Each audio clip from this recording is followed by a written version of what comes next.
Doctors prescribe చేసిన ఈ దగ్గు మందు గురించి బాగా ఈ మధ్యకాలంలో వినిపిస్తున్న వార్తలు, పిల్లలు చనిపోవడం. అసలు టోటల్లీ డాక్టర్ ప్రిస్క్రిప్షన్ అనేది అసలు పక్కన పెట్టేయండి, డాక్టర్కి సంబంధించింది కానే కాదు.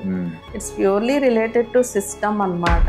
పిల్లలకి మన ఇమ్యూనిటీ పవర్ అనేది తక్కువ ఉంటుంది కాబట్టి బయట వాతావరణంలో పార్కు లాంటి చోటకి మనము సజెస్ట్ చేయవచ్చు కదా. ఇమ్యూనిటీ తక్కువ ఉండటం జనరలైజ్డ్గా అలా ఏం టర్మ్ లేదండి. సో సర్టెన్ ఏజ్ వరకు బయటకు గడప దాటకూడదు. సో ఇది ఎంతవరకు వాస్తవం మేడం? అంటే ఇంట్లోనే ఉంచాలి. ఒక 3 months వరకు ఎక్కువ విజిటర్స్ని అలౌ చేయొద్దు ఇంటికి. ఇంట్లో చూసుకునే వాళ్ళు తప్ప ఎక్కువ మంది బేబీని ఎత్తుకోవద్దు. ఫ్యామిలీలో అందరూ బిడ్డను ఎత్తుకోవచ్చా లేదా వన్ పర్టికులర్ డెడికేటెడ్ పేరెంటింగ్ అన్న? సేఫెస్ట్ అయితే అదేనండి. ఎందుకు అంటే ఫ్యూ రీజన్స్ చెప్తాను. ఇవన్నీ ఏంటంటే పార్ట్ ఆఫ్ ఇన్ఫెక్షన్ ప్రివెన్షన్ అన్నమాట. ఈ బ్రెస్ట్ ఫీడింగ్ ఎంతవరకు ఎంకరేజ్ చేయొచ్చు మేడం? సో ఒక స్టేజ్కి వెళ్ళాక తల్లిపాలు అనేది బాబుని ఊరుకోపెట్టడానికో కామ్ చేయడానికో నిద్రపుచ్చడానికో సరిపోతుంది, కానీ అందులో న్యూట్రిషనల్ వాల్యూ వాళ్ళ ఎదుగుదలకి సరిపోదు. సో ఫుడ్ పెట్టడం స్టార్ట్ చేసినప్పుడు మనకి సేఫెస్ట్ ప్రూవెన్ గుడ్ సెరియల్స్ అంటే ధాన్యాలు ఏవంటే ఒకటి rice. Start with a single cereal and pulse అంటే ఒక్క పప్పు దినుసు ఒక్క ధాన్యం కలిపే స్టార్ట్ చేయండి ఉగ్గుని. ఎలా ఉంది మేడం చిన్నారుల హెల్త్ అంటే ఆరోగ్యం మీద పేరెంట్స్లో అవేర్నెస్ పెరిగిందా లేదా తగ్గిందంట? సో ఇదే నార్మల్ న్యూబార్న్స్ కూడా వర్తిస్తుంది. అంటే అది మనం ఫాలో అవ్వగలిగితే బేబీస్కే మంచిది. అలా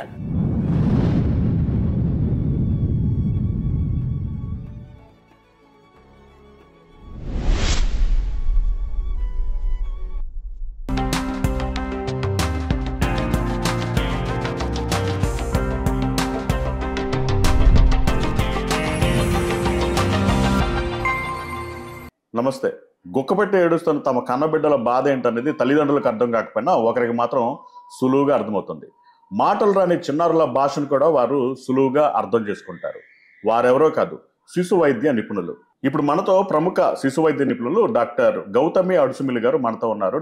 డాక్టర్ గారు విజయవాడలోని ప్రముఖ చిన్నారుల వైద్యశాల పికాబు హాస్పిటల్లో శిశు వైద్య నిపుణులుగా సేవలు అందిస్తున్నారు. డాక్టర్ గారిని అడిగి మరిన్ని వివరాలు తెలుసుకుందాం. నమస్కారం డాక్టర్ గారు. నమస్తే అండి. ఓకే, ఎలా ఉంది మేడం చిన్నారుల హెల్త్ అంటే ఆరోగ్యం మీద పేరెంట్స్లో అవేర్నెస్ పెరిగిందా లేదా తగ్గిందంట? చాలా వరకు పెరిగిందనే చెప్పుకోవాలండి. సో చాలా విషయాలు ఇంతకు ముందు కన్నా అంటే చేయకూడదు ఏంటి అనేది బాగా అవగాహన పెరుగుతుంది పేరెంట్స్లో. అండ్ నెక్స్ట్ థింగ్ ఏంటంటే డౌట్స్ అడుగుతున్నారు. చాలామంది పేరెంట్స్ ఏంటంటే లైక్ లిస్ట్ అవుట్ చేసుకుని వస్తున్నారు. పలానా డౌట్స్ ఇలా చేయొచ్చా ఇలా చేయకూడదా అడుగుతున్నారు, అడిగి చేస్తున్నారు. ఈవెన్ గ్రాండ్ పేరెంట్స్ కూడా ఇప్పుడు చాలామంది పిల్లల్ని గ్రాండ్ పేరెంట్స్ పెంచుతున్నారు. వర్కింగ్ మదర్స్ అవ్వటం కానీ పేరెంట్స్ ఫారెన్లో ఉండటం కానీ. సో దీనివల్ల ఏంటంటే గ్రాండ్ పేరెంట్స్ పెంచుతున్నారు. Good sign. వాళ్ళు ఏంటంటే వాళ్ళ ఎక్స్పీరియన్సెస్ ఉన్నా కానీ సో వాళ్ళకి ఒక భయం అన్నమాట, హామ్ అయితే చేయకూడదు పిల్లలకి అని. సో వచ్చి అన్నీ అడిగి తెలుసుకొని డోసెస్ చెప్తే వాళ్ళకి అర్థం కాకపోతే రాసుకొని అలా వెళ్ళి చూసుకుంటున్నారు. డెఫినెట్గా అవేర్నెస్ పెరిగింది. బట్ దాంతో అదర్ నెగిటివ్ ఏంటంటే లైక్ మనకి గూగుల్లో మనం ఏదైనా టాపిక్ సెర్చ్ చేస్తే ఏంటంటే గూగుల్ అనేది మొత్తం దాని గురించి ఓవర్ వ్యూ ఇస్తుంది. సో అది చదివేసుకుని బాగా కంగారు పడటం, లేకపోతే ఒక్కొక్కసారి ఇంతకుముందు మనం ఇచ్చిన మెడిసిన్ మళ్ళీ వాడటం, మిస్యూజ్ చేయటం, లేకపోతే ఆ మెడిసిన్ గురించి చదువుకోవటం. సో కొంతవరకు నాలెడ్జ్ గెయిన్ చేయటం అనేది మంచిదే. సో కానీ అది ఆ చైల్డ్కి ఎలా అప్లై చేయాలి అనేది పేరెంట్స్కి తెలియదు. మాకంటే తెలుసు ఈ పేషెంట్కి ఇలా ఇబ్బంది ఉంది, ఈ ట్రీట్మెంట్ వాడండి సరిపోతుంది, పలానా తేడాలు మీకు ఏమైనా కనిపిస్తే ఎమ్మటనే తీసుకురండి అని చెప్తాము. సో వాళ్ళు ఏంటంటే అవన్నీ చదివేసుకుని భయపడిపోవటము, సో అదే ఎక్కువ అవుతుంది. ఓకే, ఎప్పుడైనా సరే సొంత వైద్యం అనేది ప్రమాదకరమే చాలా అండి. అవును. ఓకే, రీసెంట్ గా ఒక ఇన్సిడెంట్ చెప్దాం, డిస్కస్. మరి మీకు తెలిసే ఉండొచ్చు మేబీ. ఓకే. వాళ్ళిద్దరు భార్య భర్తలు 5 ఏళ్ల క్రితము దగ్గర ఒక 7 ఏళ్ల క్రితం పెళ్ళి అయి ఉంటది. ఇద్దరు IT ఎంప్లాయీస్, వెల్ సెటిల్డ్. కలక చక్కటి బిడ్డ పుట్టారు, మగ బిడ్డ. 6 months బిడ్డ చాలా చలాగ్గా ఉన్నారు, అంతా చూస్తూ ఉన్నారు. ఒక మీలాంటి మంచి పీడియాట్రిషియన్ దగ్గర వాళ్ళు ట్రీట్మెంట్ తీసుకుంటూ ఉన్నారు. 6 months అయిన తర్వాత బిడ్డకి అన్నం ముట్టింపు అన్నప్రాసన కోసము వాళ్ళు రెడీ అయ్యారు. వాళ్ళు ఏమో ఇంట్లోనే చేద్దాం అనుకున్నారు. తల్లిదండ్రులు ఇద్దరు వైపు పెద్దలు మాత్రం వాళ్ళు ఒక గుడి, 2 రకాల గుడులు వేరే దూర ప్రాంతాల్లో సజెస్ట్ చేయడం జరిగింది.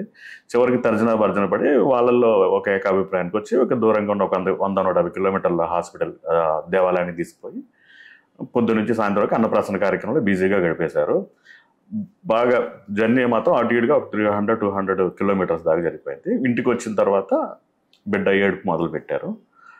తల్లి ఏమనుకున్నారంటే ఆ బిడ్డ అలసిపోయి ఉంటాడు, ఆకలి అవుతుందేమో కదా, మేము పట్టించుకోలేదు అని చెప్పేసి పాలు ఇస్తే నిద్రపోతాడు అని చెప్పేసి అనుకున్నారు.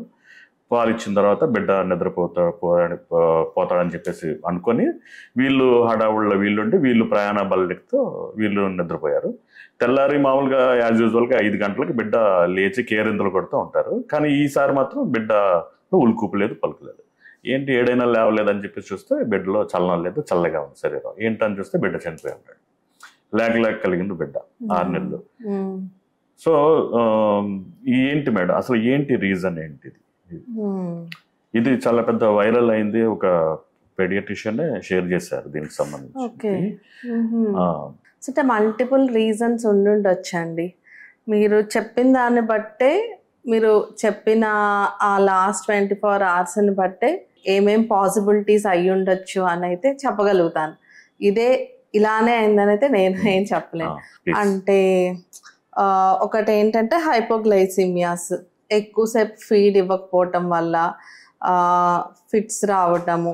ఫిట్స్ వచ్చి అలానే షుగర్స్ తక్కువ ఉంటాయి కదా, దాంట్లో నుంచి అలా నిదానంగా హార్ట్ స్లో అవటం, అలా అయినా పాసిబిలిటీ ఉంటుంది.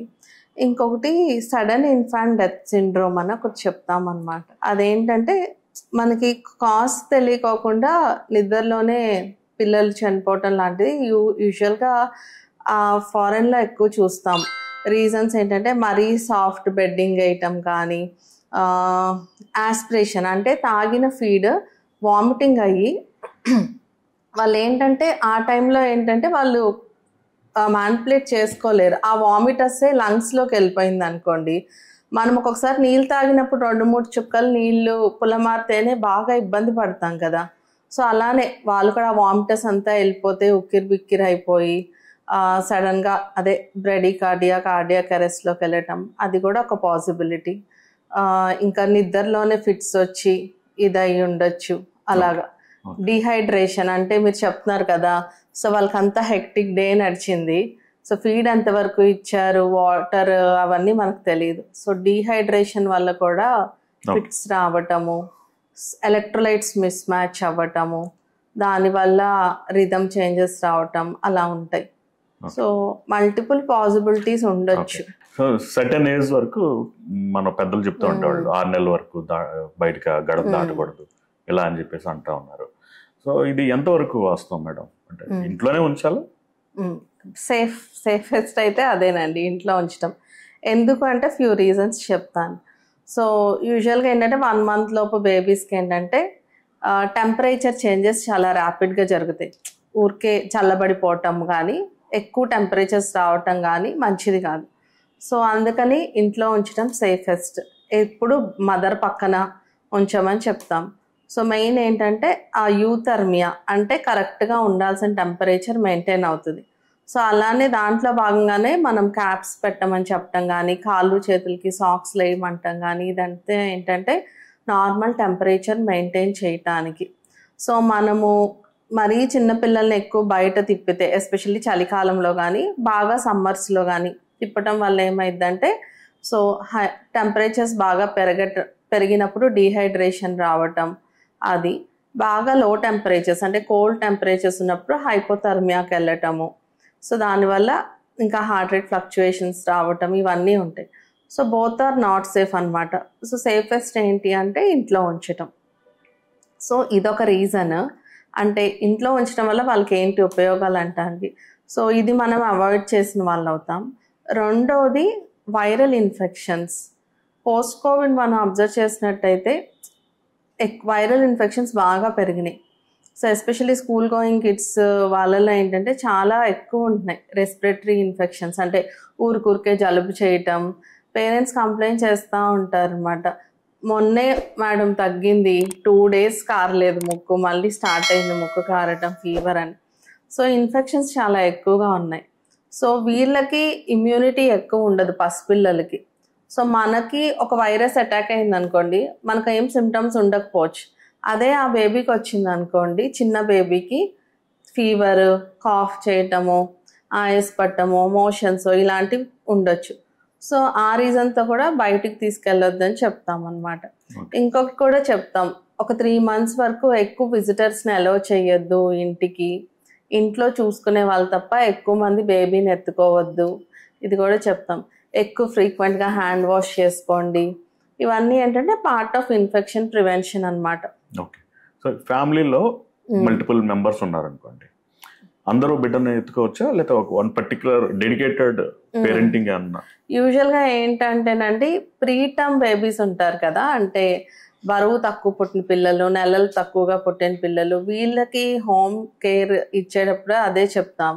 కేర్ గివర్ అంటే పిల్లని చూసుకునే వాళ్ళు, మదర్, వీళ్ళిద్దరే ఎక్కువగా ఫ్రీక్వెంట్గా హ్యాండ్ వాష్ చేసుకుని చూసుకోండి. సో మిగతా వాళ్ళు ఎంత తక్కువ వీలైతే అంత తక్కువగా పిల్లల్ని ముట్టుకుంటే మంచిది అని.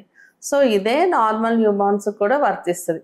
అంటే అది మనం ఫాలో అవ్వగలిగితే బేబీస్కే మంచిది అలా. సో ఇంట్లో ఎక్కువ మంది ఉన్నప్పుడు ఏంటంటే ఆ బేబీని, మదర్ని ఒక రూమ్లో ఉంచటము, ఆ రూమ్ వెల్ వెంటిలేటెడ్గా ఉండేలా చూడటము, ఎవరు బేబీ దగ్గరికి వెళ్ళినా హ్యాండ్ వాష్ చేసుకుని వెళ్ళటము, అలాగా ఇలాంటివి ఫాలో అయితే బెటర్. మనకి ఒక నమ్మకం ఉందండి, అది ఎంతవరకు వాస్తవం అనేది మీరే చెప్పాలి. ఎండాకాలంలో పుట్టిన పిల్లలేమో ఎండలకు బాగా తట్టుకోగలుగుతారు, వర్షాకాలంలో పుట్టిన పిల్లలు జలుబు దగ్గులకి వాటికి దూరంగా ఉంటారు, శీతాకాలంలో పుట్టిన పిల్లలు చలిని బాగా తట్టుకుంటారు. ఏంటి మేడం, నిజమేనా? నేను మీరు చెబుతుంటే ఫస్ట్ టైం వింటున్నానండి. లేదు, అంటే మనము ఎలాంటి క్లైమేట్లో పెరుగుతామో వాటికి ఈజీగా కష్టం అవుతాం, అంతే కదా. సో మనకు అన్ని ఎక్స్ట్రీమ్స్, ఎండ అయినా చల్లైనా, సో మనం అవి తట్టుకోగలిగే, పిల్లలు కూడా అంతే. సో ఏదైనా అడాప్టేషన్ అనమాట. సో మనం దేనికి అడాప్ట్ అవుతా పెరుగుతామో అది మనకి ఫ్యూచర్లో ఈజీ అయిపోతుంది. అండ్ జలుబులు దగ్గులు ఎక్కువ వస్తాయి అంటే ఇక్కడ 2 విషయాలండి. సో మెయిన్ కాజ్ ఆఫ్ జలుబు కానీ దగ్గు కానీ ఏంటంటే viral infections. So viral infections ఎదిగే పిల్లలకి వస్తూ ఉంటాయి, తగ్గుతూ ఉంటాయి. సో అది కామన్. కొంతమందికి ఏంటంటే టాన్సిల్స్ కానీ ఎడినాయిడ్స్ కానీ అంటాం. సో వీటి వల్ల ఏంటంటే ఆ జలుబు తీవ్రత ఎక్కువగా ఉంటుంది. సో అలాంటి పిల్లలకి జలుబులు దగ్గులు వచ్చినా ఎక్కువ రోజులు ఉంటాయి, ఎక్కువ సఫర్ అవుతారు. నార్మల్ ఇమ్యూనిటీ ఉన్న పిల్లలు రావటం, తగ్గిపోవటం ఫాస్ట్గా అయిపోతాయి. సో అదంతా ఆ పిల్లల బాడీ టైప్, వాళ్ళు ఇన్ఫెక్షన్కి ఎలా రెస్పాండ్ అవుతున్నారు, ఈ ఎడినాయిడ్స్ కానీ టాన్సిల్స్ కానీ ఏమన్నా ఉంటే అది ఎక్కువ రోజులు ఉండటం, వీటి మీద డిపెండ్ అయి ఉంటుంది. కానీ సీజనల్ అనేది చాలా తక్కువ. ఓకే. న్యూక్లియర్ ఫ్యామిలీస్ ఉంటున్నారు, అంటే చాలా వరకు, అంటే అమ్మమ్మలు కానీ నాన్నమ్మలు కానీ లేని ఫ్యామిలీస్ చాలా మంది. వీళ్ళు ఏం చేస్తారంటే ఒక బయట పర్సన్ మీద డిపెండ్ అవ్వాల్సి వస్తుంది, నాన్నీస్ లేకపోతే. సో వాళ్ళు తల్లిదండ్రులు ఉండే వరకు పగలంతా వాళ్ళు చూసుకుంటారు, తల్లిదండ్రులు వచ్చి రాగానే వాళ్ళు వెళ్తారు, మళ్ళీ తెల్లారు యాజ్ యూజువల్గా వచ్చి తీసుకుంటారు. సో ఇలాంటి విషయాల్లో ఎలాంటి జాగ్రత్తలు తీసుకోవాల్సి ఉంటుంది వీళ్ళ దగ్గర? అంటే వీళ్ళు మళ్ళీ బయట తిరుగుతూ ఉంటారు, ఈ కేర్ గివర్స్ అనేవాళ్ళు ఎక్కడెక్కడ తిరుగుతూ ఉంటారు, మళ్ళీ మార్నింగ్ వచ్చి చేస్తారు. సో వీళ్ళ వల్ల ఏమైనా సమస్యలు ఉంటాయి అంటారా? ఎలాంటి జాగ్రత్తలు తల్లిదండ్రులు తీసుకోవాలి? ఎస్పెషల్గా ఇన్ఫాంట్స్, టాడ్లర్స్ అంటేనండి, మనకి ఇన్ఫెక్షన్స్ మనం తీసుకొస్తే వాళ్ళకి కూడా అటాక్ అవుతాయి. సో ఇది గుడ్ క్వశ్చన్ అనమాట.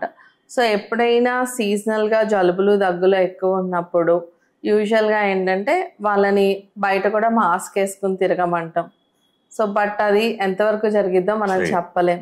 సో గుడ్ థింగ్ ఏంటంటే సో రాగానే హ్యాండ్ వాష్ చేసుకోవటం, వాళ్ళని కేర్ గివర్స్ని, ఆ నానీస్ని కానీ వాళ్ళు మన ఇంటికి రాగానే హ్యాండ్ వాష్ చేసుకోవటం, డ్రెస్ చేంజ్ చేసుకోమని అడగటం. సో బయట నుంచి వేసుకొచ్చిన డ్రెస్ కాకుండా మన ఇంట్లో డ్రెస్ చేంజ్ వాళ్ళకి ప్రొవిజన్ ఇవ్వటం మనం. So dress change, hand washing, ఇంట్లో ఉన్నంతసేపు మాస్క్ వేసుకోమనటం. ఇవి కనుక మనం చేయగలిగితే మోస్ట్ ఆఫ్ ద ఇన్ఫెక్షన్స్ని అవాయిడ్ చేయొచ్చు. Okay madam. ఈ ఓవర్ ఫీడింగ్ మేడం ఇది ఎలా కనిపెట్టవచ్చు? కొంతమంది వద్దన్నా కూడా పిల్లల నోట్లో కుక్కుతా ఉంటారు. అవును.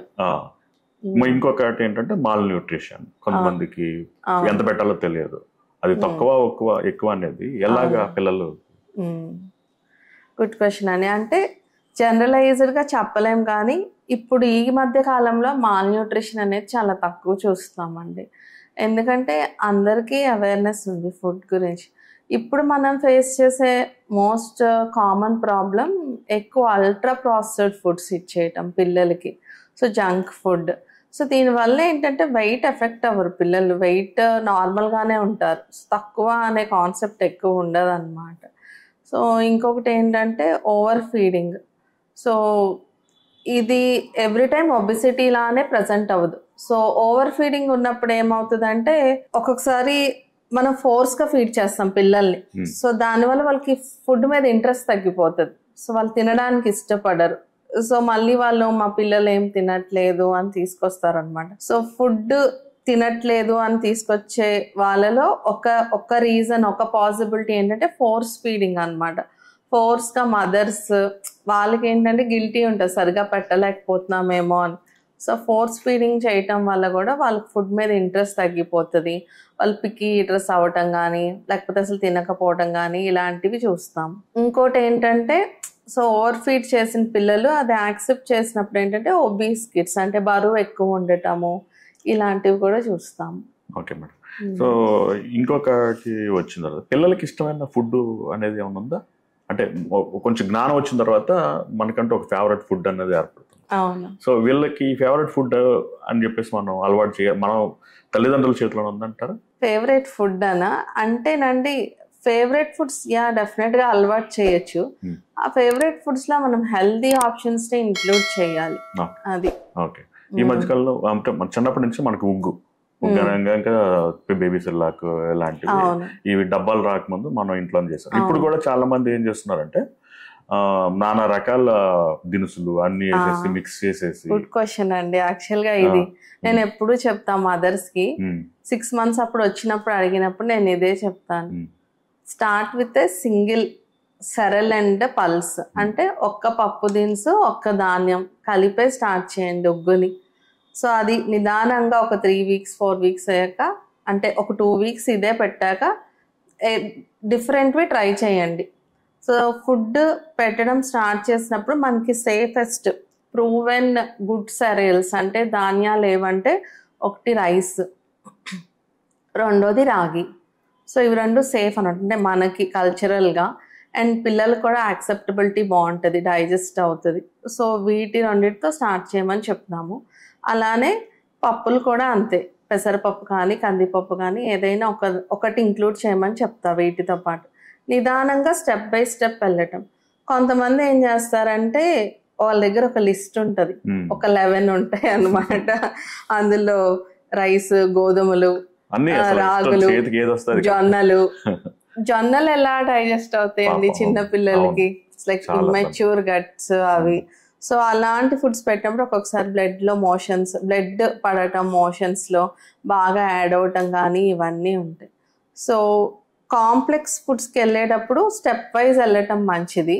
ఇప్పుడు మీరు నిజంగా ఆ జొన్నలే పెట్టాలనుకున్నా కానీ అట్లీస్ట్ 10 months 11 months ఆ ఏజ్లో ఇండివిజువల్గా అదొక్కటే ఇంక్లూడ్ చేయండి, కానీ ఇలా అన్నీ కలిపేసి అలా యాక్సెప్టబుల్ కాదు. ఓకే. ఈ బ్రెస్ట్ ఫీడింగ్ ఎంతవరకు ఎంకరేజ్ చేయొచ్చు మేడం?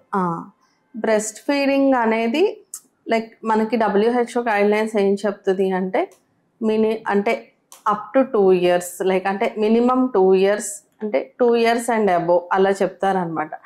అంటే ఆ మదర్కి బ్రెస్ట్ ఫీడింగ్ ఇవ్వటం వీలైతే 2 years వరకు ఇవ్వచ్చు, అంతకన్నా ఎక్కువ కూడా ఇవ్వచ్చు. అంటే మినిమం 2 years వరకు అయితే ఖచ్చితంగా ఇవ్వచ్చు. అది ఇంకొకటి ఎక్స్క్లూజివ్ బ్రెస్ట్ ఫీడింగ్ అంటామండి. అంటే పుట్టినప్పటి నుంచి 6 months వరకు బేబీస్లో తల్లి పాలు తప్ప ఇంకేమీ ఇవ్వకూడదని చెప్తాం. Not even water drop. దీన్ని ఎక్స్క్లూజివ్ బ్రెస్ట్ ఫీడింగ్ అంటాం. సో 6 months వరకు. ఆ తర్వాత నుంచి 2 years వరకు ఇవ్వచ్చు. ఆ తర్వాత మదర్ ఇష్టం అన్నమాట. అండ్ ఇంకొకటి ఏంటంటే ఈ 6 months దాటినప్పటి నుంచి తల్లిపాలలో ఉండే న్యూట్రిషన్ పిల్లలకి సరిపోదు. సో కాబట్టి మనం బయట నుంచి కూడా ఫీడ్స్ స్టార్ట్ చేస్తాం, కాంప్లిమెంటరీ ఫీడింగ్. సో ఒక స్టేజ్కి వెళ్ళాక తల్లిపాలు అనేది బాబుని ఊరుకోపెట్టడానికో కామ్ చేయడానికో నిద్రపుచ్చడానికో సరిపోతుంది, కానీ అందులో న్యూట్రిషనల్ వాల్యూ వాళ్ళ ఎదుగుదలకి సరిపోదు. సో మనం స్టార్ట్ చేసినప్పటి నుంచి గ్రాడ్యువల్గా ఫుడ్స్ అనేవి పెంచుకుంటూ వెళ్ళాలి. అండ్ ఎన్ని ఎక్కువ varieties of fruits and vegetables వాళ్ళకి టేస్ట్ చేయించగలిగితే అంత మంచిది. ఓకే. ఈ ఫీడింగ్ అనేది ఒక బెస్ట్ టైమింగ్స్ అంటే ఏమైనా ఉన్నాయండి? అంటే ఏ ఏజ్లో మీరు అడిగేది? 2 years లోపు, అప్పుడెప్పుడే అన్నం అలవాటు అవుతున్న పిల్లలకి. ఓకే. ఎప్పుడైనా అంటే మీరు మాట్లాడేది 1 to 2 years మధ్యలో పిల్లలకి. సో యూజువల్గా వీళ్ళకి ఏం చెప్తాము, 4 to 5 feeds చెప్తామండి. So morning breakfast, mid morning snack అంటాం, అంటే 11కి కానీ అలా ఏమన్నా ఒక ఫ్రూట్ ఏదన్నా ఇవ్వమని. మళ్ళీ 1కి అలాగా లంచ్, మళ్ళీ evening snack, night dinner. So ఆ నైట్ కొంతమంది మిల్క్ ఫీడ్ చేస్తారు అలాగా, లేకపోతే ఫ్రూట్ ఇవ్వచ్చు. ఏ రకాల ఫ్రూట్స్ ఇవ్వచ్చు అరేంజ్కునేది? అవును, యాక్చువల్గా అండి మనకి అవైలబుల్ ఫ్రూట్స్ ఏవైనా ఇప్పుడు మనం 6 months ఆఫ్ ఏజ్ నుంచి పిల్లలకి ఫుడ్స్ పెట్టడం స్టార్ట్ చేస్తాం. అప్పటి నుంచి ఏంటంటే మనకి సీజనల్గా దొరికే ఫ్రూట్స్, మనకి లోకల్గా దొరికే ఫ్రూట్స్ ఏవైనా వాళ్ళ గొంతుకు అడ్డుపడకుండా ఉండే అంత మెత్తగా మనం స్లోగా అన్నీ ఇంట్రడ్యూస్ చేయొచ్చు. అన్ని ఫ్రూట్స్ ఇంట్రడ్యూస్ చేయొచ్చు. ఒక్కొక్కటి చేసుకుంటూ వెళ్ళటమే. అర్లీగా వాళ్ళకి అవి ఇంట్రడ్యూస్ చేయటం వల్ల వాళ్ళ టెక్స్చర్స్ని ఫీల్ అవ్వటం, వాటన్నిటి వల్ల ఫ్యూచర్లో కూడా తినడానికి ఇష్టపడతారు అన్నమాట. ఓకే. ఈ గొంతుకు అడ్డం పట్టడం అంటే గుర్తుకొచ్చింది మేడం, పిల్లలకి క్యూరియాసిటీ ఎక్కువ. కనిపించిందల్లా అప్పుడే వాళ్ళు నడక పాకడం వాళ్ళు పెట్టుకుంటారు, ఏది దొరికితే అది తీసుకుని నోట్లో పెట్టుకుంటూ ఉంటారు. కాయిన్స్ కూడా అడ్డం పడి పిల్లలు. సో ఇలాంటి సందర్భాల్లో పేరెంట్స్ ఏం చేయాలి మేడం ఇమ్మీడియట్ గా? సో మెయిన్ ఏంటంటే అండి, గొంతు పట్టేస్తే ఏంటంటే వాళ్ళకి మాట రాదు, బాగా ఇబ్బంది పడతారు. సో సైన్ ఏంటంటే మన గొంతుకు అడ్డుపడారు, చోకింగ్ అంటాం అనమాట. పెద్దవాళ్ళు అయితే ఇలా పట్టేసుకుంటారు, యూనివర్సల్ చోకింగ్ సైన్ అంటాము. పిల్లలు ఏంటంటే మనకు ఆ ఏడుపు కూడా వినిపించదు, ఉక్కిరి బిక్కిరి అయిపోతారు. అప్పుడు మనము మాన్యువర్స్ నేర్పించాలన్నమాట. సో ఇలా బోర్లా ఇలా పడుకోబెట్టుకుని బేబీని, బ్యాక్ బేబీ అనుకోండి, ఇది ఫేస్ అనుకోండి, ఇది బ్యాక్ అనుకోండి, ఇలా ఒళ్ళో పెట్టుకొని ఇలా థై మీద ఇలా పెట్టుకొని ఫేస్ని ఇలా ఫింగర్స్ సపోర్ట్ చేసుకొని ఇలాగా పుష్ ఇవ్వాలన్నమాట. ఇస్తే ఆ ఫారెన్ బాడీ బయటకు వచ్చే ఛాన్స్ ఉంటుంది. ఎంతవరకు ఇవ్వాలంటే మనకి అది బయటకు వచ్చేదాకా ఇస్తా ఉండాలి. సో దాని గురించి టెక్నిక్ గురించి అంటే సపరేట్ గా డిస్కస్ చేద్దాం. యూజువల్ గా ఈ చోకింగ్ ఉన్నప్పుడు ఎలా మెజర్స్ తీసుకోవాలి, ఇమ్మీడియట్ గా ఏం చేయాలనేది పేరెంట్స్ కి అవేర్నెస్ ఉంటే మంచిది. ఇప్పుడు స్నానాలు చేయించేటప్పుడు కూడా కొన్ని జాగ్రత్తలు తీసుకోవాలంటారు కదండి, ఎలా మేడం దానికి పర్టికులర్ గా ఉన్న సైంటిఫిక్ మెథడ్? స్నానాలు చేపించేటప్పుడు అంటేనండి మెయిన్ ఫేస్ మీద నీళ్లు పడకుండా ఆ జాగ్రత్త అందరూ తీసుకుంటారు. చెవుల్లోకి ముక్కుల్లోకి నీళ్ళు ఎక్కువ వెళ్ళకుండా చూసుకోవాలి. అది ఇంకా బాగా నలుగు పెట్టేయటము, స్ట్రెన్యూస్ గా బేబీస్ ని అంటే లైక్ ఏమంటారు జెంటిల్ గా హ్యాండిల్ చేయకుండా కొంచెం విగరస్ గా చేయటం వల్ల ఫ్రాక్చర్స్ అవటం కానీ సాఫ్ట్ టిష్యూ ఇంజురీస్ కానీ అవుతాయి. ఇంకా ఏం చేస్తారంటే బ్రెస్ట్ దగ్గర మిల్క్ వస్తాయని పిండుతారనమాట. సో వాటి వల్ల ఇన్ఫెక్షన్స్ పెరుగుతాయి అన్నమాట, ఇంకా సిక్ అవుతాయి. అవి బ్రెస్ట్ దగ్గర నుంచి మిల్క్ రావడం అనేది ఆటోమేటిక్ గా తగ్గిపోతుంది. అవును, నార్మల్ అది. సో దానికి మనం ఏం చేయక్కర్లేదు.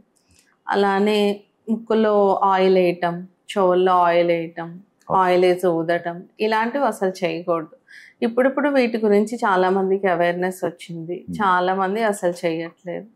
అండ్ ఇంకొకటి తేనె నీళ్ళు తాగించడం. Oh. పుట్టిన పిల్లలకి మదర్ ఫీడ్ వచ్చేలోపు తేనె నీళ్ళు తాగించేవాళ్ళు అనమాట. సో చాలా హార్మ్ఫుల్ ప్రాక్టీస్ అది. ఓకే. సో దానివల్ల ఏంటంటే తేనెలో ఒక రకమైన బ్యాక్టీరియా స్పోర్స్ ఉంటాయి. సో దానివల్ల బాటిలిజం అనే డిసీజ్ రావచ్చు. సో అది అస్సలు తాగించకూడదు. ఓకే. ఇదివరకటి రోజుల్లో పిల్లలు ఎవరి నోట్లో ఉన్న పాలపేక ఉండేది, అవాయిడ్ చేయమని యూనిసెఫ్ ఇలాంటి వాళ్ళు చాలాసార్లు చెప్పడం జరిగింది. అది తగ్గిందంటారా? చాలా తగ్గిందండి. అంటే పాసిఫైయర్ అనేది బేబీని సూదన్ చేయడానికి యూస్ చేయొచ్చు, యూస్ చేయకూడదు అలా ఏం లేదు. అంటే ప్రొలాంగ్డ్ యూసేజ్ ఉంటే అలాంటివి వస్తాయండి. ఓకే. కొంచెం అర్లీగానే బేబీస్ కొంచెం పెద్ద అవుతుండగంటే 1 year దాటింది, 12-14 months దాటింది, ఇంకా అలాంటప్పుడు మనం నిదానంగా ఆపేస్తే అలా ఇబ్బందులు ఏమి ఉండవు. ఓకే. ఇంకొకటి ఏంటంటే మనకి ఒకటి ఉండదు ఏంటంటే వైట్ ఈస్ బెస్ట్. సో బిడ్డ నలుపుగా పుట్టారు అనుకోండి, సో అమ్మమ్మలు నాయనమ్మలు ఏం చేస్తారంటే ఇంకా పాముతా ఉంటారు, బిడ్డ తెల్లబడతారని చెప్పేసి. సో ఇది హార్మ్ఫుల్ ప్రాక్టీస్ అని అంటారు. ఇది కూడా డెఫినెట్ గా అండి. First I my self experienced అనమాట ఇది. బేబీస్ కలర్ తక్కువ ఉంటే నలుగు పెట్టించాలి, తెల్లగా అవ్వాలి, ఏం క్రీమ్స్ రాయొచ్చు కదా, అంటే నువ్వే పిడియాట్రిషియన్ కదా, క్రీమ్స్ వాడచ్చు కదా. సో అలాగా. సో ఇదేంటంటే ఫస్ట్ మన మైండ్ సెట్ మారాలి అంతే. సో కలర్ అనేది జెనెటిక్ గా వచ్చేది, సో అది మనం పై పూతలతో మార్చేది కాదు. So awareness most of the పేరెంట్స్కి అయితే ఇప్పుడు ఉంది. గ్రాండ్ పేరెంట్స్ కూడా స్లోగా రియలైజ్ అవుతున్నారు. సో అదేంటంటే కలర్ అంటే ఇంకా జెనెటికలీ డిటర్మైన్డ్ థింగ్ అనమాట. దాన్ని మనము నలుగులు పెట్టినా ఇవన్నీ చేసినా ఏం చేయలేము. ఈ కుంకుమ పూలు ప్రాక్టీస్ దానివల్ల కూడా అంత పెద్ద ఉండదండి. ఓకే మేడం, ఇప్పుడు టెక్నాలజీ గురించి మాట్లాడుకుందాం. ఈ బొడ్డు తాడు గురించి, టెక్నాలజీ గురించి వస్తుంది. సో దాని గురించి కొంచెం సరే, మనం చేసే ప్రాక్టీసెస్ కరెక్టే. ఫారెన్ అటువైపు వాళ్ళు ఏం చేస్తారు అవన్నీ నేను మాట్లాడు మామూలుగా. సో బొడ్డు తాడు అనేది ఏంటంటే కొంచెం లెంత్ ఉంచుతాము, బేబీ బర్త్ అప్పుడు ఉంటుంది. అది యూజువల్గా by the end of 1 week అలా పడిపోద్ది, రాలిపోతుంది.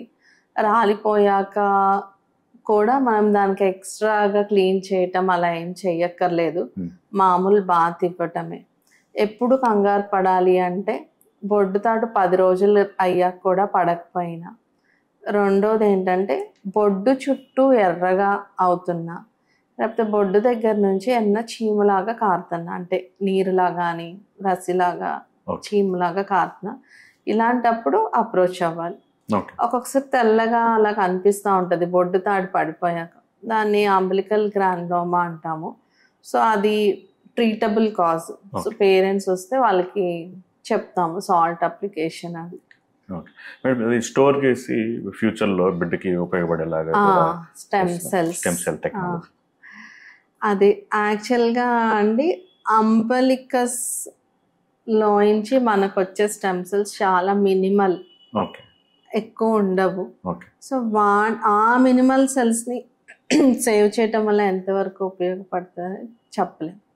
అంటే మనం స్టెమ్ సెల్ కాన్సన్ట్రేషన్ తీసుకుంటే అదొక సోర్స్ కరెక్టే, అందులో ఉంటాయి కరెక్టే, కానీ ఉండే సెల్స్ చాలా తక్కువ.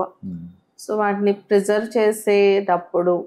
చేసే దాంట్లో కూడా కొన్ని లూజ్ అయిపోతూ ఉంటాం. సో ఎంతవరకు హెల్ప్ అవుతుంది అనేది చెప్పలేము. అంటే ఏ రకాల ట్రీట్మెంట్స్ కి దాన్ని ఉపయోగించుకుంటారు? స్టెమ్ సెల్స్ చాలా ట్రీట్మెంట్స్ లో హెల్ప్ చాలా అడ్వాన్స్ అయ్యామండి. లైక్ మన స్టెమ్ సెల్ ట్రాన్స్ప్లాంటేషన్ మల్టిపుల్ డిసీజెస్లో ట్రీట్మెంట్ ఆప్షన్ అండి. సో అది కొంచెం ఖర్చుతో కూడుకున్నది కూడా అన్నమాట. నిజంగా ఈ సెల్స్ ఉపయోగపడితే మంచిది, లేకపోతే మన సిబ్లింగ్స్ దగ్గర నుంచి కానీ అలా కూడా తీసుకుంటాం అన్నమాట. బిడ్డ ఏడుస్తా ఉన్నారు అనుకోండి, ఆగకుండా ఏడుస్తారు, కారణం ఏంటో తెలియదు. సో ఇలాంటి సమయంలో తల్లిదండ్రులు ఏం చేయాలి? 1 year బేబీస్ లోనే చూస్తాం. సో మెయిన్ కాజెస్ అనేవి ఏంటంటే, ఒకటి పొట్ట నొప్పి, ఇన్ఫాంటైల్ కోలిక్ అంటాం అన్నమాట. అంటే వాళ్ళకి సడన్గా యూజువల్గా ఈవినింగ్ టైమ్స్ ఎస్పెషల్లీ 1.5 month నుంచి 4 monthsలో బేబీస్ ఏంటంటే అప్పటి వరకు బాగానే ఉంటారు, సడన్గా ఏడుస్తారు అనమాట. ఇంకా ఏడుపు ఏంటంటే మనం ఏం చేసినా ఆపరు, చాలా కంగారు పడిపోతారు పేరెంట్స్. వాళ్ళు బైక్ మీద కార్లోనో తీసుకొస్తారు కదా, వచ్చేపాటికి వీడు ఇక్కడ నవ్వుతూ ఉంటాడు, నార్మల్ అయిపోతాడు. సో వాళ్ళకి అర్థం కాదు. మెయిన్ ఏంటంటే ఇది ఇన్ఫాంటైల్ కోలిక్ అంటాం అనమాట. అంటే యూజువల్గా పేగులకి సంబంధించిన ఇబ్బంది అనమాట. నార్మలే స్లోగా సెటిల్ అయిపోద్ది, మరీ ఎక్కువ ఉంటే దానికి వేరే మందులు ఇస్తాం. ఎలా జాగ్రత్తలు తీసుకోవాలంటే వాళ్ళని కడల్ చేయటం, సూదన్ చేయటం, లేకపోతే చుట్టి కొంచెం ఊపటం, ఉయ్యాల్లో ఊపటం, లేకపోతే ఇలా ఒక రైడ్కి తీసుకెళ్ళినా కానీ వాళ్ళు కంఫర్టబుల్ ఫీల్ అవుతారు అన్నమాట.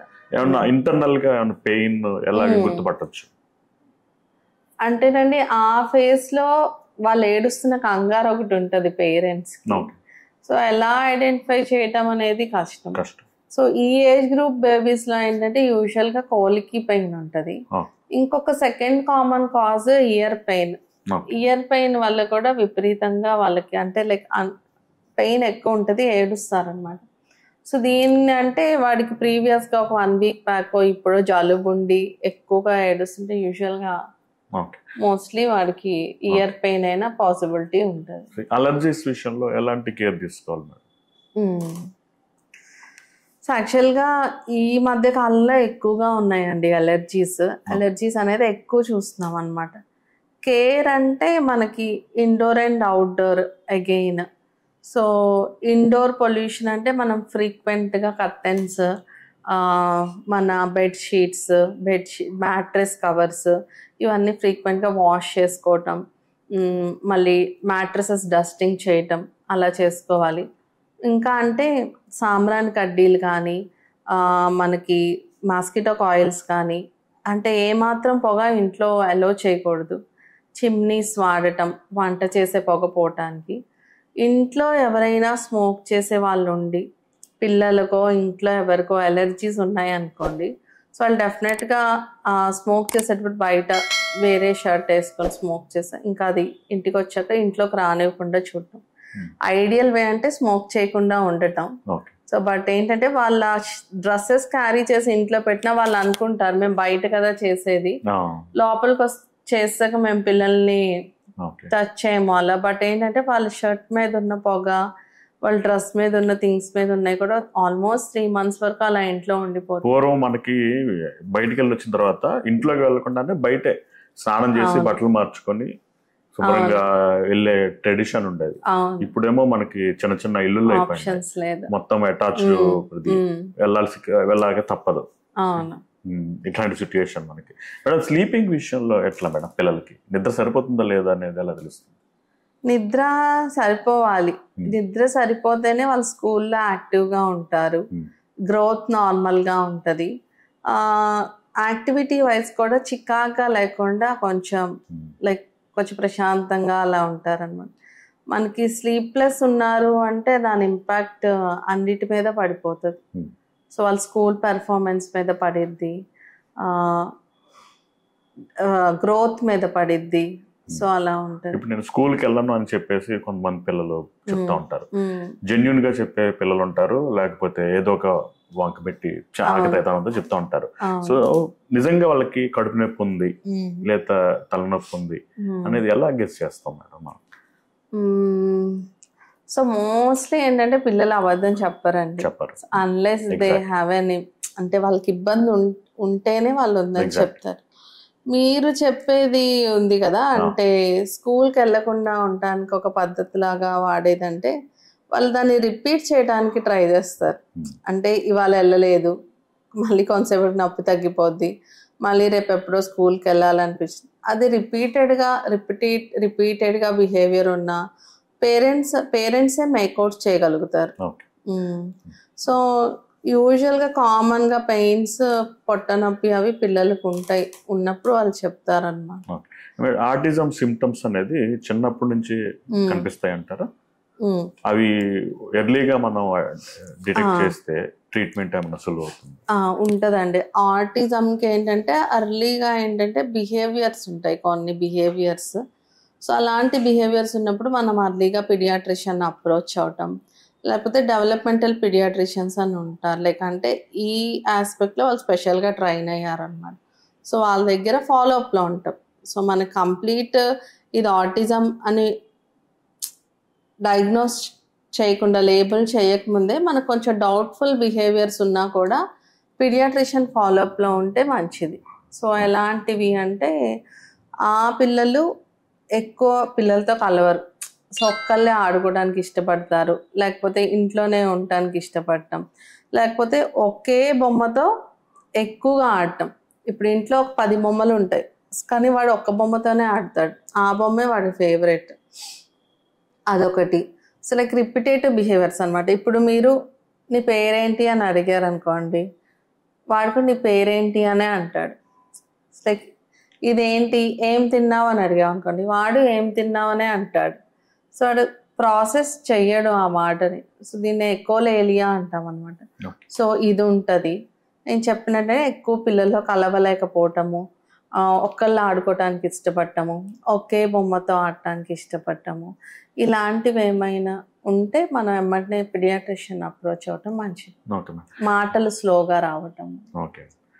అంటే మాటలు రావటం అనేది ఎంతకాలం మనం వెయిట్ చేయాలి? మాటలు రావటం అనేది డెఫినెట్గా అండి. ఇప్పుడు 2 yearsలో పిల్లలు ఉన్నారనుకోండి, సో ఏదో ఒక విషయంగా పీడియాట్రిషియన్ అప్రోచ్ అవుతానే ఉంటారు. సో మెయిన్ ఏం చెప్తానంటే నేను స్క్రీన్స్ కంప్లీట్గా అవాయిడ్ చేయమని చెప్తాను. సో స్క్రీన్ టైం ఎక్కువ ఉన్న పిల్లలు ఏంటంటే అవే మాట్లాడతారు, టీవీలో చూస్తూ ఉంటారు కదా, ఆ రైమ్సే చెప్తారు వాళ్ళు. ఇంకా మనం మాట్లాడే వాటికి రెస్పాండ్ అవ్వరు, ఎందుకంటే వాళ్ళకున్న ఓన్లీ వే ఆఫ్ కమ్యూనికేషన్ ఆ టీవీనే.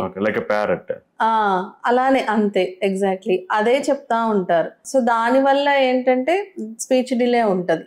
సో ఎప్పుడైనా పేరెంట్స్ నాకు వ్యాక్సినేషన్ షెడ్యూల్ ఇలా ఫాలోఅప్లో ఉన్న వాళ్ళకి ఒకటే చెప్తా, కనీసం 2 years వచ్చేదాకా స్క్రీన్స్ చూపెట్టకండి. సో ఈ జాగ్రత్త పడితే మాటలు ఈజీగా వచ్చేస్తాయి. సో మనము చాలా వరకు బయటపడిపోతాము ఇలాంటి ఇబ్బందులు లేకోకుండా. సో మెయిన్ కల్ప్రిట్ స్క్రీన్స్ అండి. సో స్క్రీన్స్ చూపించడం వల్ల, లేకపోతే కొంతమంది ఉంటారు మదర్స్, ఇద్దరు చిన్నపిల్లలను చూసుకోవాలి, ఇంట్లో పని చేసుకోవాలి, వాళ్ళు ఇంకా స్క్రీన్కి వదిలేస్తారు పిల్లల్ని. టీవీ పెడుతున్నాం, ఫోన్ ఇవ్వట్లా అంటారు. ఫోన్ అయినా టీవీ అయినా ఏదైనా స్క్రీనే.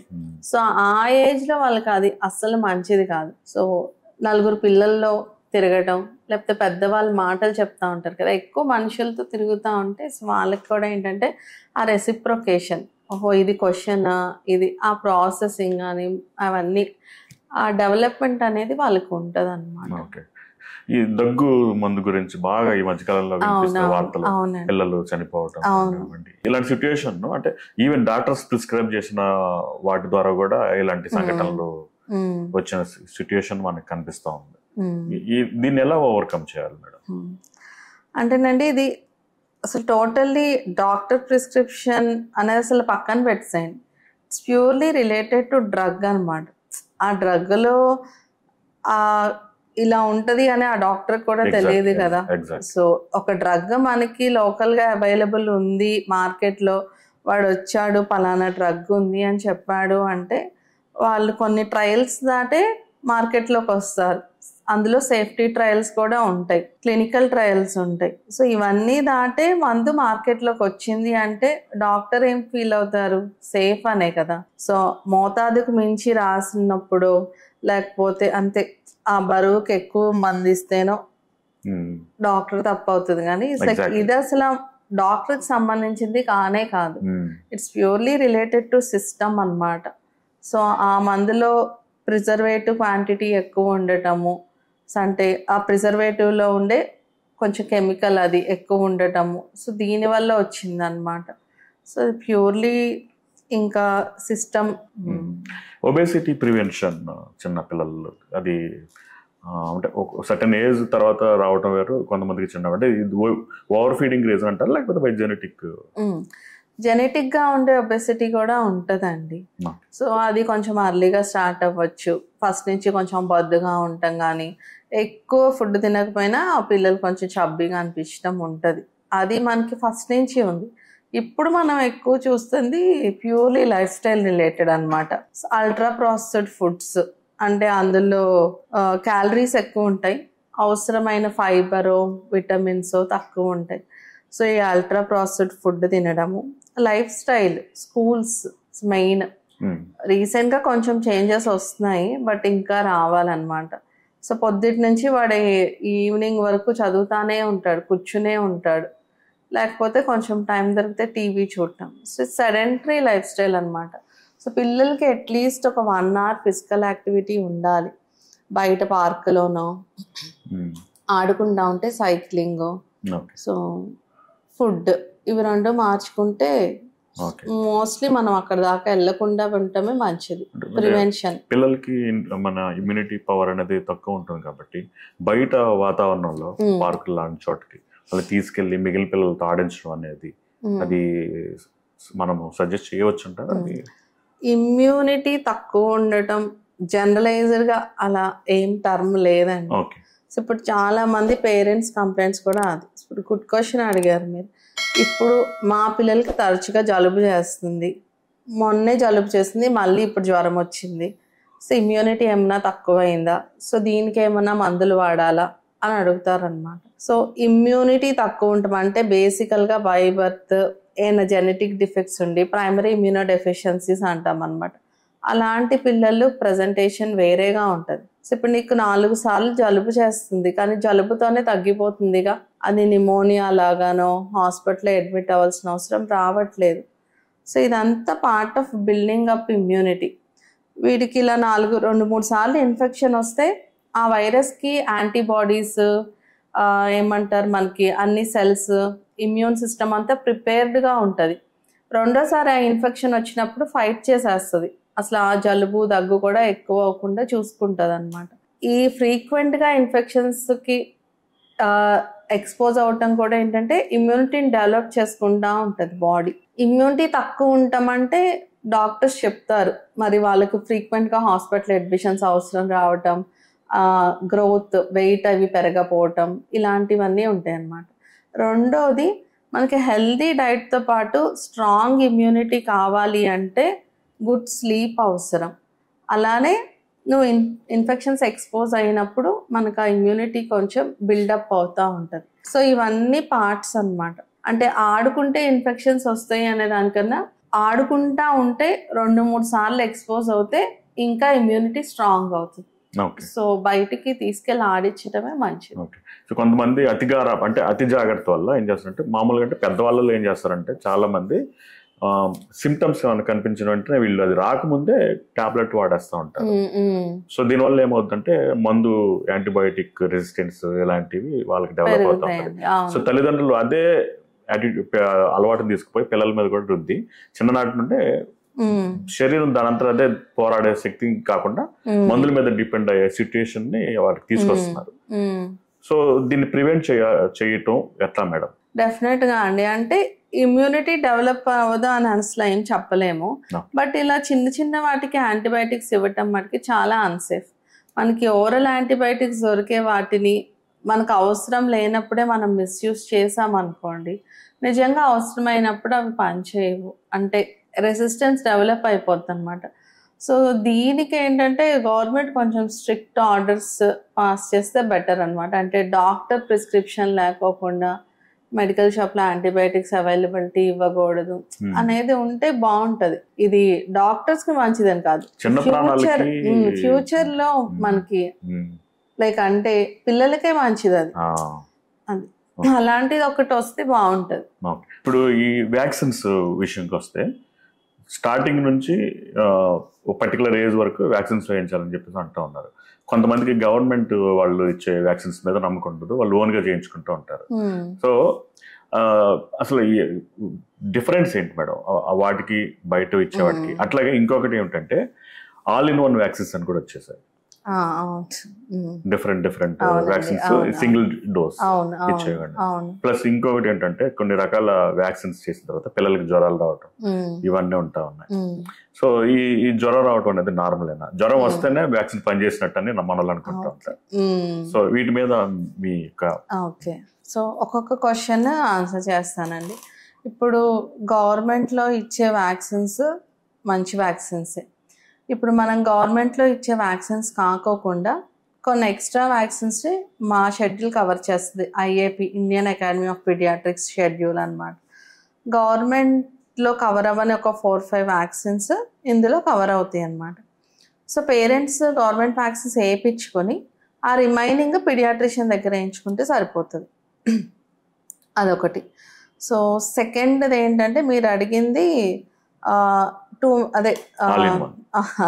అవును, సో పెంటావాలెంట్ అని, క్వాడ్రివాలెంట్ అని వ్యాక్సిన్స్ వచ్చినాయి అనమాట. ఇవేంటంటే ఎన్ నెంబర్ ఆఫ్ వ్యాక్సిన్స్ని ఒకే వ్యాక్సిన్లా ఇస్తాం. సో దీనివల్ల ఏంటంటే మల్టిపుల్ వ్యాక్సిన్స్ని సింగిల్ షాట్లో ఇవ్వచ్చు. సో మనం ఇప్పుడు ఫర్ ఎగ్జాంపుల్ హెక్సావాలెంట్ వ్యాక్సిన్ వేస్తామండి, గవర్నమెంట్లో మనం పెంటావాలెంట్ అని వేస్తాం. సో పెంటావాలెంట్ అంటే 5, it's a combination of 5 vaccines. మేము ఇక్కడ ఐఏపీ షెడ్యూల్ వేసే hexavalent vaccine combination of 6 vaccines. So ఈ 6 మనం కలిపేసి వేయటం వల్ల వాడికి సింగిల్ డోస్లో వేసేయగలుగుతున్నాం. సో 6 times ఉచ్చక్కర్ లేకుండా. సో బేబీ కొంచెం కంఫర్ట్, పేరెంట్స్ కూడా అంతే. సో మల్టిపుల్ డోసెస్ ఇచ్చేయటం వల్ల కాస్ట్ కూడా తగ్గిద్ది. సో పేరెంట్స్ కూడా డెఫినెట్గా అండి. ఇప్పుడు మనము ఇవన్నీ ఎన్నో ఇయర్స్ నుంచి ఇస్తున్న వ్యాక్సిన్సే. సో వ్యాక్సిన్ అంటే ఏంటంటే ఆ బ్యాక్టీరియాకో వైరస్కో సంబంధించిన ఒక పార్ట్నో లేకపోతే ఇన్యాక్టివేట్ చేసిన వైరస్నో మనం బాడీలోకి పంపిస్తాం. సో ఆ బాడీ ఇమ్యూనిటీని డెవలప్ చేసుకుంటుంది. అంటే ఆల్మోస్ట్ ఒక ఇన్ఫెక్షన్ లాగా ట్రీట్ చేసి రెడీ అవుతుంది అనమాట ఆ ఇన్ఫెక్షన్. సో ఈ క్రమంలోనే కొన్నిసార్లు ఫీవర్స్ వస్తాయి. అన్నిసార్లు ఫీవర్స్ రావాలని రూల్ లేదు. సో ఫీవర్ వస్తేనే పనిచేసినట్టు అలా అని కూడా ఏం మ్యాండేట్ లేదండి. సో ఫీవర్ ఒక సైన్ అనమాట. ఇంకొకటి మీరు పెయిన్ గురించి అడిగారు. సో ఈ డిపిటి వ్యాక్సిన్లో ఏంటంటే దీని కాంపోనెంట్ వల్ల కొంచెం ఫీవర్, పెయిన్ అవి ఎక్కువ చూస్తాం అన్నమాట. అదర్ వ్యాక్సిన్స్ కూడా ఒక్కొక్కసారి రావచ్చు, ఎందుకంటే ఇది కూడా ఒక లైక్ ఇన్ఫెక్షన్ లాగా. It's like bodies exposed to that virus are bacteria. So ఆ ఇమ్యూనిటీ డెవలప్ చేసుకునే క్రమంలో మనకు అది రెస్పాన్స్ అంతే. It's an immune response. Fever కానీ పెయిన్ కానీ అంతే. సో అది ఈజీగా నార్మల్గా మెడికేషన్ తీసుకుంటే తగ్గిపోతుంది. ఈ ట్రెడిషనల్ వ్యాక్సిన్స్ తో కాకుండా ఇంకా లేటెస్ట్ టెక్నాలజీలో పిల్లలకు ఉపయోగపడే ఏమన్నా వచ్చినాయి అంటారు? అంటే మనం డిటిపి అనేది ఒకటే ఏంటంటే హోల్సేల్ కాకోకుండా ఒక కాంపోనెంట్ తీసుకుని చేస్తున్నాము. సో దాని ఒక్కదాన్ని కొంచెం పెయిన్లెస్ అనే టర్మినాలజీ కూడా వాడతారు. సో అదేంటంటే ఇమ్యూనోజెనిసిటీ తక్కువ, అంటే దానివల్ల ఫీవర్ కానీ పెయిన్ కానీ రావటం అనేది తక్కువ. సో మీరు చూసినట్టయితే లైక్ మన చిన్నప్పుడు అలా ఏంటంటే ఆ వ్యాక్సిన్ చేసినప్పుడు కాళ్ళు వాచేయి చాలా ఎక్కువ ఉండేవి. సో ఇప్పుడు అవి చాలా తగ్గిపోయినాయి, చాలా రేర్ అయిపోయినాయి. సో దానికి రీజన్ ఇదే. సో ఇమ్యూనోజెనిసిటీ తగ్గటం వల్ల అనమాట. ఇంకా టెక్నిక్స్ ఇవన్నీ కూడా ఇంప్రూవ్ అవటం వల్ల. సర్వైకల్ వ్యాక్సిన్ క్యాన్సర్ సంబంధించింది. సర్వైకల్ క్యాన్సర్ వ్యాక్సిన్ అనేది ఇట్స్ మనకి అవైలబుల్ ఉన్న ఒక క్యాన్సర్ ప్రివెన్షన్ వ్యాక్సిన్ అండి. సో హ్యూమన్ పాపిలోమా వైరస్, ఈ వైరస్ ఏంటంటే ఒక 4-5 రకాల క్యాన్సర్స్ని కాజ్ చేస్తుంది. అందులో మెయిన్ది గర్భాశయ ముఖద్వారం క్యాన్సర్, సర్వైకల్ క్యాన్సర్. అలానే కొంచెం మగవాళ్ళలో కూడా ఏంటంటే penile cancer, anal cancer, warts, వీటిని కూడా వీటిని కూడా కాజ్ చేస్తుంది ఆ వైరస్. ఈ వైరస్కి మనకు ఇప్పుడు వ్యాక్సిన్ ఉంది. సో ఈ వ్యాక్సిన్ వేయటం వల్ల ఆ క్యాన్సర్ని రాకుండా మనం ప్రివెంట్ చేయొచ్చు. సో క్యాన్సర్కి ఒక వ్యాక్సిన్ అవైలబుల్గా ఉందంటే అది 100% ఎయిమ్ చేసుకోవటమే బెటర్ అనమాట. సో యూజువల్గా ఇది ఇప్పుడు 9 years తర్వాత రికమెండ్ చేస్తున్నాం. సో 9 to 14 years మధ్య పిల్లలకి అయితే ఏంటంటే మనకి 2 dosesతో అయిపోతుంది. సో తర్వాత నుంచి 3 doses. యూజువల్గా రికమెండేషన్స్ అయితే 45 years వరకు ఉందండి, ఇవ్వచ్చు. ఇవ్వచ్చు. అంటే ఇది కాకోకుండా అంటే ఈ సర్వైకల్ క్యాన్సర్ వ్యాక్సిన్ లోనే 2 టైప్స్ ఉన్నాయి. క్వాడ్రివాలెంట్ ఒకటి, లైక్ గార్డాసిల్ 9 ఒకటి అనమాట. అంటే ఎక్కువ స్ట్రెయిన్స్ ని కవర్ చేసేది. సో కాస్ట్ వైజ్ కూడా అనమాట. సో మన గార్డాసిల్ 9 వచ్చేసి ఆల్మోస్ట్ 10,000 చేంజ్, 11,000 అలా ఉంటుంది. సో మనకి అఫోర్డబిలిటీని బట్టి ఏదో ఒకటి వేయించుకోవటం మంచిది. సో తల్లిదండ్రులు వాళ్ళకి తెలియకుండానే కొన్ని మిస్టేక్స్ చేస్తూ ఉంటారు పిల్లల పెంపకం విషయంలో. అది సో మెయిన్ గా మీరు మీ ప్రొఫెషన్ లో గమనించినవి ఏంటి మేడం? సో ఇప్పుడు మెయిన్ కన్సర్న్ ఏంటంటేనండి, లైక్ ఇప్పుడు అందరూ మదర్స్ కూడా working, both parents are working. So ఇంట్లో వాళ్ళకి ఎవ్రీ మీల్ ప్రిపేర్ చేసే టైం ఉండదు. సో దీనివల్ల ఏంటంటే కొంచెం ultra processed food, junk food ఎక్కువ తినటము, సో అంటే ఆ హెల్దీ డైట్ వెళ్ళకపోవటం వల్ల సో అదొకటి ఎక్కువ చూస్తున్నాము. అండ్ సాఫ్ట్ డ్రింక్స్ పిల్లలకి ఎన్ని ఇయర్స్ వరకు అలవాటు చేయకుండా ఉండటం కుదిరితే అన్ని ఇయర్స్ వరకు అవాయిడ్ చేయండి. ఎందుకంటే చిన్న పిల్లలకి సాఫ్ట్ డ్రింక్స్ అలవాటు చేస్తున్నారు. సో దీనివల్ల సాఫ్ట్ డ్రింక్స్ అసలు మనకే మంచిది కాదు, సో పిల్లలకి అసలు మంచిది కాదు. ఇదొకటిను. రెండోది ఏంటంటే పేరెంట్స్ కూడా ఎక్కువ ఈ సాఫ్ట్ డ్రింక్స్ తాగేటప్పుడు ఏంటంటే కొంతమంది ఇళ్ళల్లో ఆ సాఫ్ట్ డ్రింక్ బాటిల్స్లో కిరసనాయిల్, పెనాయిల్, బాత్రూమ్ క్లీనింగ్ యాసిడ్స్ ఇలాంటివి స్టోర్ చేస్తూ ఉంటారు. ఆ చిన్నోడికి 3 years వాడికి తెలియదు.